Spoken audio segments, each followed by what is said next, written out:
Imagine the heart-pounding thrill of an F1 title race reaching its dramatic climax, only for an unexpected engine penalty to potentially dash a driver's championship dreams.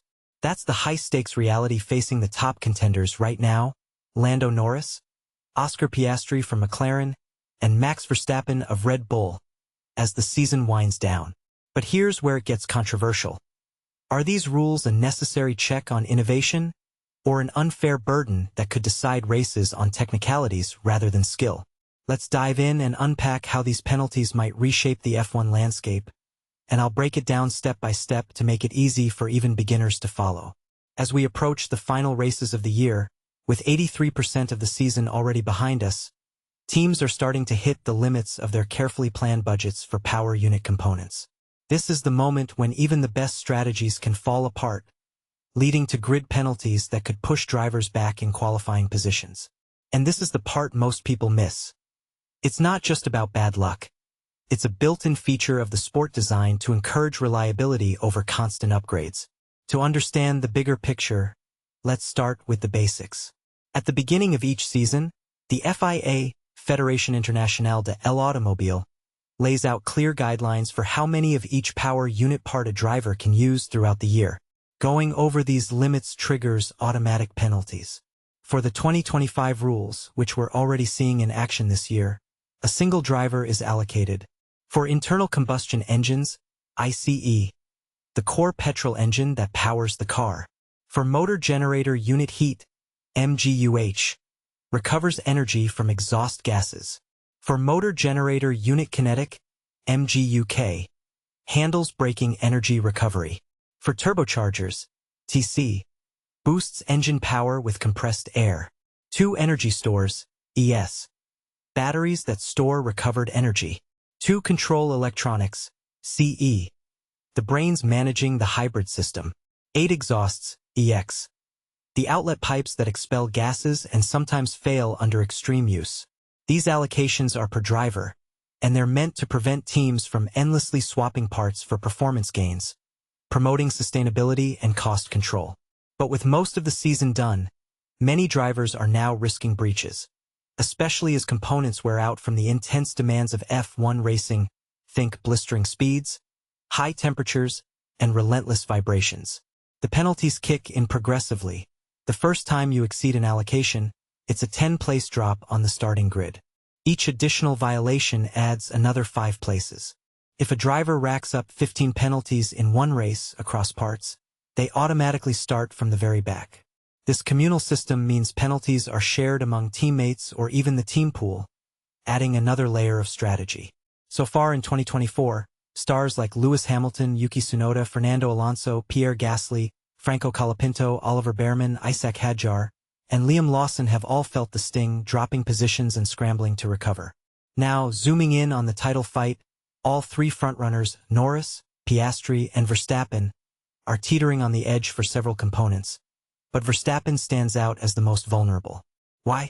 He's been burning through exhausts at an alarming rate compared to his McLaren rivals. With an allowance of 8 per season, Verstappen has already used 7, leaving just 1 in hand before a failure would trigger that dreaded 10-place penalty. Meanwhile, Piastri and Norris are still on just 3 exhausts each, giving them more breathing room.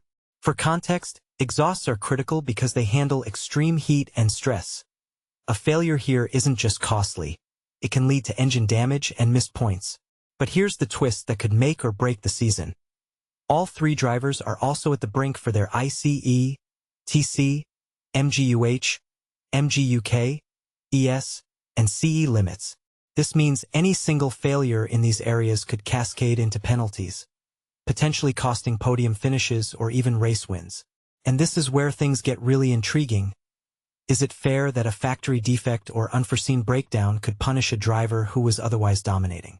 It's important to note that teams have a clever workaround.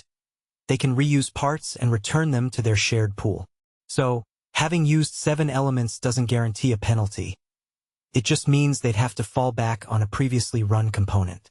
However, as these parts age through multiple uses, the risk of failure naturally increases, like an old battery losing its charge. This reuse isn't rare in F1. It's a tactical move, but it underscores the tension between pushing boundaries and playing it safe. For more on the title battle, check out these insightful pieces from planetf1.com. Backhand index pointing right, Lando Norris mentality polar opposite to Lewis Hamilton as title pivotal moment identified. https://www.planetf1.com/news/Lando-Norris-Lewis-Hamilton-mentality- opposite. Backhand index pointing right, Gunnar Steiner delivers Oscar Piastri not good enough blow. https://www.planetf1.com/news/Gunter-Steiner delivers Oscar-Piastri not good enough blow. Backhand index pointing right, how Max Verstappen produced the drive of his life at the 2024 Sao Paulo GP. https://www.planetf1.com/features/Max-Verstappen-2024-Sao-Paulo-Grand-Prix-analysis. And don't miss this related read. Christian Horner return option ruled out as Brundle spots key F1 shift. https://www.planetf1.com/news/Christian-Horner-return-option-Martin-Brundle-F1-shift. In wrapping up, these engine penalties aren't just footnotes. They could be the unexpected game-changer in a title race that's tighter than ever. Do you believe the FIA's allocations strike the right balance between competition and fairness? Or do they unfairly favor teams with bulletproof reliability? Should drivers get more leeway? Or is this a smart way to curb costs? Share your thoughts in the comments. I'd love to hear if you agree these rules add drama, or if they're just a headache for fans.